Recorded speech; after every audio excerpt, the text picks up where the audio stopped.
What's up, everybody? White Sox Daily back again.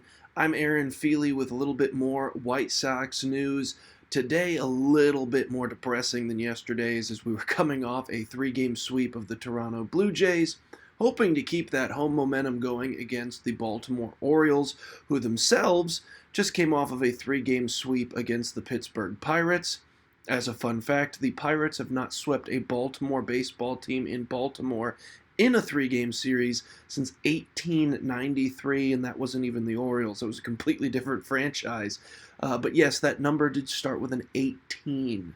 So fun things happening for Pittsburgh fans, White Sox fans hoping to capitalize on a weird year of potential, perennial bottom feeding franchises finally finding the light and making a big unexpected jump and being fun. As of right now, we are the last thing at the very least, so that's nice.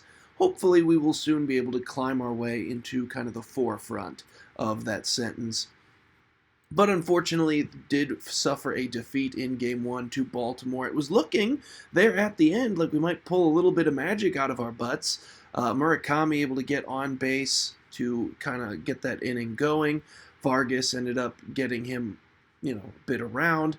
Those guys ended up both in scoring position on second and third with one out by the time that then we ended up getting some other, batters up to the plate, an opportunity to potentially tie the ball game with a hit, maybe win the ball game if the hit went, a few hundred feet. But yeah, it was an opportunity to maybe pull some late magic. Ended up getting Murakami in, made it 2-1. Couldn't quite get that final run home, however, and the White Sox did fall 2-1 in a good game. So there was that. It was a pretty competitive, entertaining contest. Hopefully, they'll be able to keep that going as they do of Baltimore again, obviously, later on today. Not as late as we thought it was going to be. They did make that announcement yesterday that game was moved up to 2:10 as opposed to the 6:10 original first pitch time that was advertised. According to their statement, due to cold temperatures.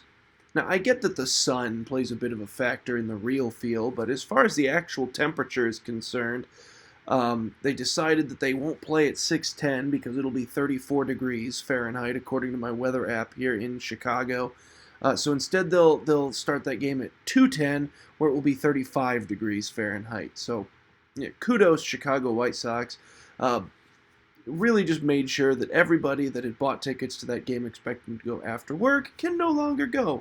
Thank you again, Chicago. Now, obviously, yes, the sun will play a bit of a factor. It'll be like 7 or 8 degrees in real feel. It's still going to be friggin' cold either way, so I'm not really sure that it mattered. Not important. Bit of a tangent. Only important to those of you that were hoping to attend the game, and hopefully those of you that will still manage to find accommodations, and super sorry to those of you who do not.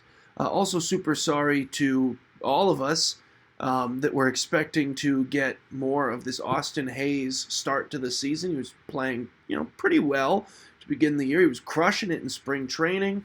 Started the regular season off, was looking fairly decent for Chicago, and then ended up leaving the game yesterday. Got one hit and his one at bat, ended up spraining his right hamstring, was the official word on what happened to Austin Hayes. So he'll be out for a little bit as he goes on the 10-day IL. Hayes, who wasn't hitting for quite the same average as he did when, he was in spring training, crushing the baseball every at-bat, but he had a home run, was putting together good at-bats, playing solid defensively. You don't like to see a guy, first of all, that you signed for decent money as a free agent, but also that was looking like he was, putting it together a little bit here in the early portion of the season. Have an injury at this portion of the year, kind of kills off some of that momentum. He'll go on the 10-day IL. It does open up a potential opportunity for maybe a call-up. Maybe someone added to the mainline 23-man roster here, as there's been some guys really putting together a nice start to the year down in AAA. Sam Antonacci's been playing primarily in left field. Maybe this is his opportunity to get a little, 10-day window of a glimpse, a little mini call-up for Sam. as maybe we get a preview there. The two Bakers have both been playing really well as well. So Drew Baker, Darren Baker, both obviously options as well. Or the White Sox might just choose to play it close to the vest. You assume someone's getting called up, but if they decide to go pitcher or infielder to maybe give them more depth at either of those positions, and they just continue to roll with what they've got, with Derek Hill or something, maybe thrown out there in left or in right field for the foreseeable future. Who knows? They've got options though. It would be nice to see a guy like maybe a Sam Antonacci called up to get a, as I called it, a mini call up here. A mini debut, as he'll get, a brief window to play in place of Austin Hayes. It would be fun for White Sox fans. You never want to rush development, though. If the White Sox don't feel he's ready, fine, fair enough. You could also call up Drew Baker. He's been playing really well. Had a great spring, having a great start to the year in AAA. Fine, whatever. Wash your hands of it and move along for the next 10 days. Would be perfectly fine. Also, in the area of perfectly fine, how about the White Sox pitching? Making a little brief turnaround. I see you, Chicago. They started using Grant Taylor as an opener to try to get some of their starters away from the top of these lineups early on in games, not forcing them to maybe have to go through those guys 3 times throughout the process of a full baseball game. And you know what? For the last 4 games, 3 of which they used Grant Taylor as an opener, they've looked really, really solid. This particular time, Taylor did give up 1 hit, did get his 1 strikeout, but again, a sub-20 pitch outing. His first 2 times came out open, 9 pitch. He was cruising. Today got into a little bit more trouble and had to use all of 16 pitches to get out of the inning, but did do it. Gave up the 1 hit, got out of it almost immediately. Grant Taylor looks spectacular in the early portions of these games when they use him as the opener. Really sets up for the White Sox to have good overall performances from their pitching staff. And then Eric Fedde came out, pitched 6 innings, looked good, just 5 hits allowed, did give up both of the runs. But honestly, if you can get 6 innings, 2 runs allowed throughout ball games from our starting pitchers, and 2 runs allowed in total from our pitching staff as a whole, I think, just based on what the assumptions were and based on how the season started from some of these pitchers, a lot of guys that we did not have maybe the highest of expectations for from that staff, from that room. If we can continue to get performances like they've had at home here these last 4 games, I think we'd all be ecstatic. I think we'd all clap our hands together and say, you know what, that'll do.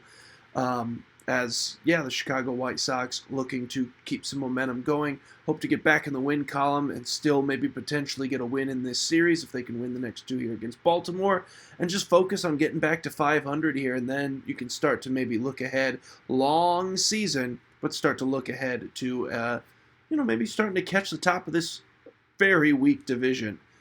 And we'll end things off here today talking about a brief glimpse into the near future, the hot start of Munetaka Murakami and what it means for the Ishbia brothers' takeover here in a few years, and what their first big move should be if the White Sox want to be serious about making a new name for themselves under new management and making a statement early.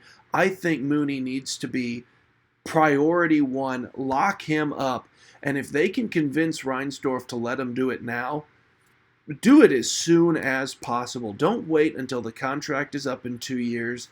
Do it as soon as you can. Lock that man up. I know it is a small sample size. I know there's going to be a contingent of Chicago sports fans that hear things like this in any sport, particularly baseball and particularly with the White Sox, and think, let's slow our roll. Let's be a little bit more pessimistic here. It's sort of our thing.